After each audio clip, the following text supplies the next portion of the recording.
इस दुनिया में कोई भी ऐसा इंसान नहीं है जिसके पास कोई प्रॉब्लम ना हो, और कोई ऐसी प्रॉब्लम नहीं है जिसका कोई समाधान ना हो। लेकिन लोग अपने परेशानियों से निजात पाने के लिए जल्दबाजी में गलत फैसला ले लेते हैं, जिसका अफसोस उन्हें शायद पूरी ज़िंदगी रह जाता है। आज की कहानी में भी सेम कुछ ऐसी होता है, जिसकी वजह से ना सिर्फ एक महिला हमेशा के लिए इस दुनिया को छोड़ के चली जाती है, बल्कि उसके पीछे न जाने कई लोगों की ज़िंदगियाँ भी हमेशा के लिए सलाखों के पीछे पहुँच जाती है। वाकई में दोस्तों, आज की जो कहानी है यह आपको भी सोचने और समझने पे मजबूर कर देने वाली है। नमस्कार, आदाब, मैं हसमुद्दीन और आप देख रहे हैं सफ़र क्राइम तक। आज की जो सच्ची घटना मैं आपको सुनाने वाला हूँ, दरअसल ये घटना है भारत की राजधानी दिल्ली शहर की। उत्तरी पूर्वी दिल्ली का एक इलाका पड़ता है करावल नगर, और इसी करावल नगर का एक कॉलोनी आता है महालक्ष्मी विहार। बात कर रहा हूँ मैं 12 अप्रैल 2023 की सुबह सुबह। महालक्ष्मी विहार के मकान नंबर B85 के सामने एक महिला का डेड बॉडी पड़ा हुआ था। सुबह सुबह गली के लोग जब उस डेड बॉडी को देखते हैं, पूरी गली में अफरा तफरी का माहौल बन जाता है। लोग तुरंत ही इस बात की सूचना नज़दीकी थाने में देते हैं। पुलिस को जैसे ही सूचना मिलती है, पुलिस अपने टीम के साथ घटनास्थल पर पहुंचती है और सबसे पहले उस महिला की डेड बॉडी को चेक करती है। तो मालूम चलता है कि उस महिला के शरीर पे कोई भी चोट या घाव का निशान नहीं था, लेकिन उसके गले पे एक निशान जरूर दिखाई दे रहा था, जिसे देख करके लगता है कि शायद उस महिला की गला दबा करके हत्या की गई थी। पुलिस जब उस महिला के बारे में वहां पे मौजूद लोगों से पूछताछ करती है, तो कोई भी व्यक्ति उस डेड बॉडी की शिनाख्त नहीं कर पाता है। पुलिस को लगता है कि शायद ये महिला इस इलाके की नहीं रहने वाली है। दरअसल उसकी हत्या कहीं और की गई थी और उसकी डेड बॉडी को यहाँ पे ठिकाने लगाया गया था। पुलिस सबसे पहले उस महिला की डेड बॉडी को अपने कब्जे में लेती है और फिर उसे पोस्टमार्टम के लिए भेज देती है। लेकिन पुलिस के सामने सबसे बड़ा चैलेंज अब ये हो जाता है कि जब तक उस मरने वाली महिला का शिनाख्त नहीं हो जाता, पुलिस इस केस में एक कदम आगे नहीं बढ़ सकती थी। इसीलिए पुलिस उस महिला की शिनाख्त कराने के लिए तरह तरह की कोशिश करना शुरू कर देती है। पुलिस अपनी तमाम कोशिश कर लेती है, लेकिन इसके बावजूद भी उस महिला का शिनाख्त नहीं हो पाता है। देखते ही देखते लगभग 3 दिन का समय गुजर जाता है। आखिरकार पुलिस ही उस महिला के अंतिम संस्कार कर देती है। लेकिन पुलिस अब इस केस को काफ़ी सीरियस तरीके से लेती है। पुलिस अब अपराधी तक पहुंचने के लिए महिला का जहां पे डेड बॉडी मिला था उस इलाके में जाती है और उस इलाके के तमाम CCTV फुटेज को चेक करती है। पुलिस जब CCTV फुटेज को चेक करती है, तो आखिरकार एक CCTV फुटेज में 2 लड़के एक बाइक पर सवार दिखाई देते हैं। दरअसल एक लड़का बाइक चला रहा था, बीच में एक महिला बैठी हुई थी और पीछे एक लड़का उस महिला को पकड़े हुए बैठा था। पुलिस जब उस फुटेज को काफ़ी करीब से देखती है, तो मालूम चलता है कि वो महिला कोई और नहीं थी, बल्कि जिस महिला का डेड बॉडी मिला था वही थी। दरअसल वो महिला आंख बंद करके उस पर बैठी हुई थी, जिसे देख करके लगता है कि शायद उस महिला की पहले ही मौत हो चुकी थी। पुलिस जब उन दोनों लड़के के चेहरे को पहचानने की कोशिश करती है, तो रात का अंधेरा होने की वजह से उन दोनों लड़कों का चेहरा साफ नहीं दिखाई देता है। इसीलिए पुलिस अब उससे आगे बढ़ते हुए जाती है और आगे के सड़कों पे भी तमाम CCTV फुटेज को चेक करती है। कई सारे CCTV फुटेज में वो दोनों लड़के दिखाई तो देते हैं, लेकिन उनका चेहरा साफ नहीं दिखाई दे पाता है, जिसकी वजह से पुलिस उन दोनों तक पहुंच नहीं पाती है। पुलिस CCTV फुटेज को चेक करते करते शहादरा के तेलीवाड़ा इलाके तक पहुँच जाती है। तेलीवाड़ा इलाके के CCTV फुटेज जब चेक करती है, तो उस CCTV में एक लड़का उसमें से बाइक लिए हुए रोड पे दिखाई देता है और दूसरा लड़का उस महिला की डेड बॉडी को लेकर अपने कंधे पे आता है और आकर के उसी बाइक पे पीछे की तरफ बैठ जाता है। फिर वहाँ से वो दोनों लड़के बाइक लेकर के रवाना होते हैं। उस CCTV में जब दोनों लड़के दिखाई देते हैं, तो पुलिस को लगता है कि शायद वो महिला इसी तेलीवाड़ा इलाके की रहने वाली है।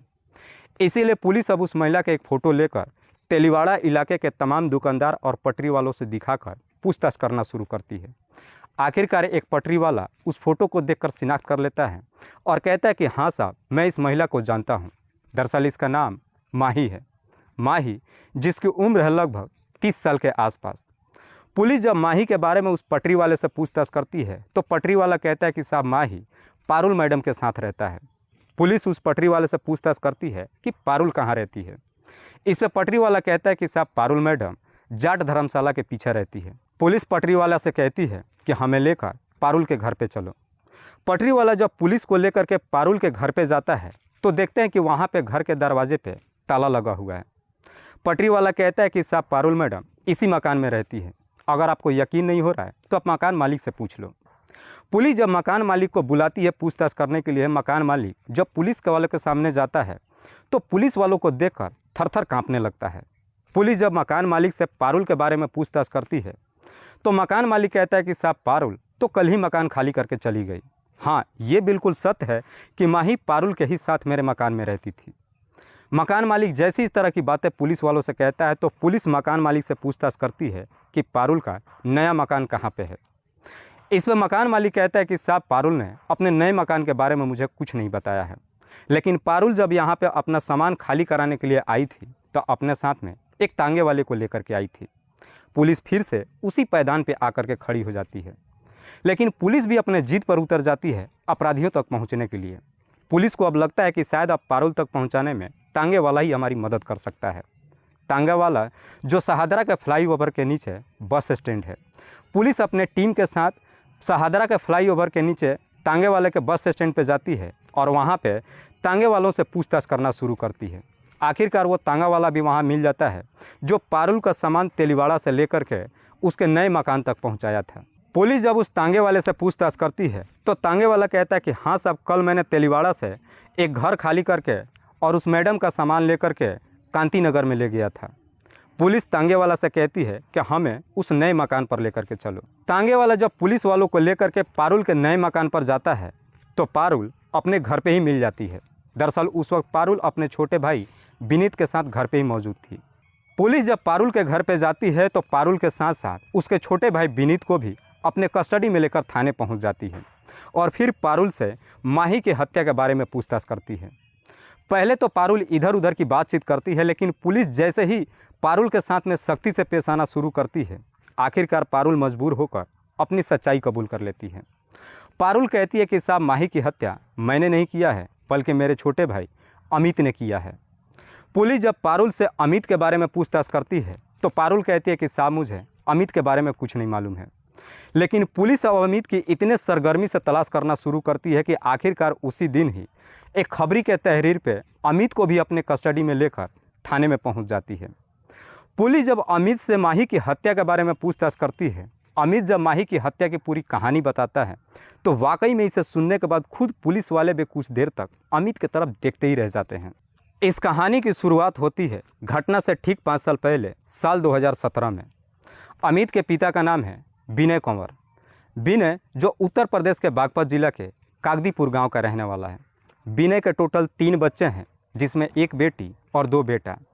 बेटी का नाम है पारुल, दूसरा बेटा है अमित और सबसे छोटा बेटा है विनीत। विनय के पत्नी बहुत साल पहले ही इस दुनिया को छोड़ के जा चुकी है। विनय जो एक प्राइवेट फैक्ट्री में नौकरी करता है, थोड़े बहुत पैसे कमाता है और बड़ी मुश्किल से अपने बच्चों का परवरिश करता है। लेकिन पारुल जैसे ही जवानी के दहलीज पे कदम रखती है, विनय अपनी बेटी की शादी विनोद से कर देता है। विनोद जो दिल्ली का रहने वाला है। पारुल जब विनोद से शादी करके दिल्ली जाती है तो अपने साथ में अपने भाई अमित को भी साथ लेकर जाती है, क्योंकि अमित को अपने पढ़ाई लिखाई में मन नहीं लग रहा था। अमित जब अपनी बहन के साथ उसके ससुराल दिल्ली में जाता है तो वहीं पे एक प्राइवेट फैक्ट्री में नौकरी करने लगता है, जहाँ से थोड़ी बहुत पैसे भी कमाता है। लेकिन अमित जैसे ही थोड़ी बहुत पैसे कमा लेता है, उन्हीं पैसों से एक मोबाइल खरीद लेता है और उसके बाद से अमित का मैक्सिमम समय सोशल मीडिया पर व्यतीत होने लगता है। इसी मोबाइल के फेसबुक के जरिए साल 2017 में ही अमित की दोस्ती माही से होती है। माही जो उत्तराखंड के हरिद्वार के मिर्ज़ापुर गांव की रहने वाली है। अमित और माही के बीच में जब फेसबुक के जरिए दोस्ती होती है, उसके बाद से दोनों फ़ोन के जरिए बातचीत करना शुरू कर देते हैं। अमित और माही के बीच में जब फ़ोन के जरिए बातचीत शुरू होता है, आखिरकार बातचीत करते करते दोनों के बीच में प्रेम प्रसंग शुरू हो जाता है। अमित और माही का प्यार का परवान जब चढ़ता है, दोनों शादी करने का इरादा कर लेते हैं। इसीलिए साल 2017 में ही अमित दिल्ली से चलकर हरिद्वार में पहुंचता है। उधर माही अपने घर से कुछ सामान लेकर घर छोड़ देती है और हरिद्वार में ही अमित से मुलाकात करती है। उसके बाद से अमित माही को लेकर सीधे अपने कागदीपुर गांव अपने घर पे पहुंच जाता है और अपने घर में ही माही को लेकर रहने लगता है।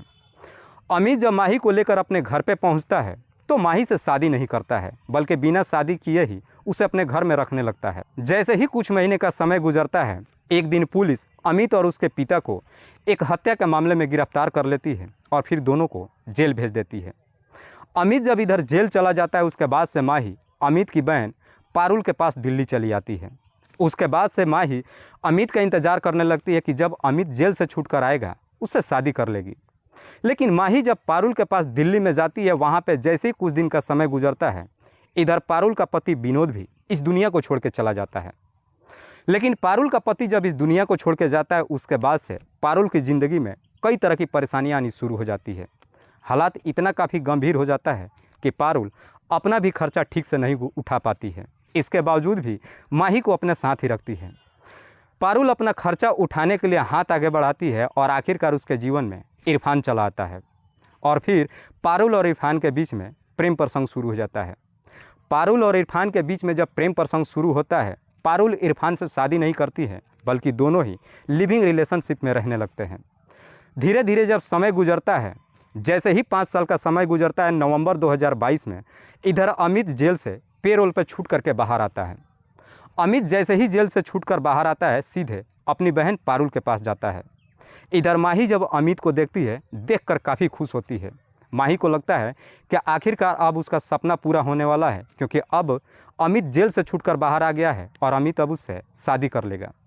अमित जैसे ही जेल से छूट करके बाहर आता है, उसके बाद से माही उससे शादी करने के लिए दबाव डालने लगती है। लेकिन जैसे ही शादी के बाद कहती है, इस पे अमित की बहन पारुल अमित को समझाते हुए कहती है कि तुम किसी भी कीमत पे माही से शादी मत करना, बल्कि हो सके तो माही को उसके अपने घर भेज दो और तुम किसी ऐसी लड़की को पटाओ जिसके बाप के पास ढेरों सारा पैसा हो, क्योंकि हमारे घर की माली हालत वाकई में बहुत काफ़ी ख़राब हो चुकी है। पारुल जैसी इस तरह की बातें अमित से कहती है, तो अमित अपनी बहन को जवाब देते हुए कहता है कि मेरे जीवन में इतना काफ़ी धब्बा लग चुका है कि कोई भी अमीर व्यक्ति अपनी बेटी को मुझे नहीं देगा। अमित जैसे इस तरह की जवाब देता है, तो पारुल अपने भाई को एक सुझाव देते हुए कहती है कि बेहतर है कि माही को उसके घर मत भेजो, बल्कि किसी ग्राहक से बेच दो, जिससे हमें मोटा रकम मिल जाएगा और हमारी माली हालत भी सुधर जाएगी। पारुल जैसे ही इस तरह की सुझाव अमित को देती है, तो अमित को भी ये सुझाव कहीं ना कहीं पसंद आ जाता है। उसके बाद से अमित और पारुल एक कस्टमर की तलाश करना शुरू कर देते हैं। कस्टमर तो बहुत सारा मिलते हैं, लेकिन कोई भी माही के लिए मोटी रकम देने के लिए तैयार नहीं होता है, इसीलिए वो माही को बेच नहीं पाते हैं। लेकिन जैसे ही कुछ महीने का समय गुजरता है, इधर माही भी अब अमित के ऊपर शादी करने का दबाव डालने लगती है, जिसकी वजह से माही और अमित के बीच में अब झगड़े तकरार शुरू हो जाता है। 11 अप्रैल 2023 को अमित के घर पे अमित और केवल माही ही मौजूद थे। दोनों जब घर में अकेले बैठे थे, माही उस वक्त भी अमित से शादी करने का दबाव डालने लगती है और फिर इसी बात को लेकर माही और अमित के बीच में झगड़े तकरार शुरू होता है। लेकिन इस बार जब दोनों के बीच में झगड़े तकरार शुरू होता है, अमित इस प्रकार से गुस्से में आ जाता है कि गुस्से में ही माही की गला दबाकर हत्या कर देता है। माही जैसे इस दुनिया को छोड़ के चली जाती है, उसके बाद से अमित अपने आप को बचाने के लिए अपनी बहन पारुल के नंबर पर फ़ोन करता है और माही की हत्या के बारे में बताता है। जैसे ही अपनी बहन से सारी सच्चाई बताता है, तो पारुल भी अपने भाई को बचाने के लिए एक चाल चलती है और इस षड्यंत्र में अपने प्रेमी इरफान को शामिल कर लेती है। पारुल इरफान से कहती है कि मेरे भाई ने माही की हत्या कर दिया है और उसकी डेड बॉडी को ठिकाने लगाना है। पारुल जैसी इस तरह की बातें इरफान से कहती है, तो इरफान भी पारुल के प्यार में इस कदर से अंधा हो चुका था कि पारुल का ये काम करने के लिए तुरंत ही तैयार हो जाता है और फिर ये तीनों रात्रि होने का इंतज़ार करने लगते हैं। जैसे ही रात्रि हो जाता है, पूरा गली मोहल्ला नींद की गहराइयों में सो जाता है, पूरा इलाका सन्नाटे में छा जाता है। इरफान अपनी बाइक ले करके तेलीवाड़ा के बाहर रोड पे खड़ा हो जाता है। उधर अमित माही की डेड बॉडी को अपने कंधे पर लेकर आता है और इरफान के बाइक पे पीछे बैठ जाता है। उसके बाद से इरफान बाइक चलाने लगता है। बीच में माही की डेड बॉडी होता है, जो अमित सहारे लेकर के पीछे की तरफ बैठ जाता है। फिर ये दोनों माही की डेड बॉडी को लेकर महालक्ष्मी विहार में जाते हैं और वहीं पे माही की डेड बॉडी को फेंक कर वापस अपने घर चले आते हैं। वाकई में अमित जब ये पूरी कहानी पुलिस वालों को बताता है, तो पुलिस अमित के तहरीर पे पारुल के प्रेमी इरफान को भी अपनी कस्टडी में लेकर आती है। फिलहाल पुलिस ने इन तीनों आरोपियों को अपने कस्टडी में लेकर इन तीनों पे गंभीर धाराओं में मुकदमा दर्ज करके जेल भेज दिया है। दोस्तों, इस पूरी घटना के बारे में आप क्या सोचते हैं? आप अपनी राय हमें कमेंट बॉक्स में ज़रूर दीजिएगा। तब तक के लिए जय हिंद, जय भारत।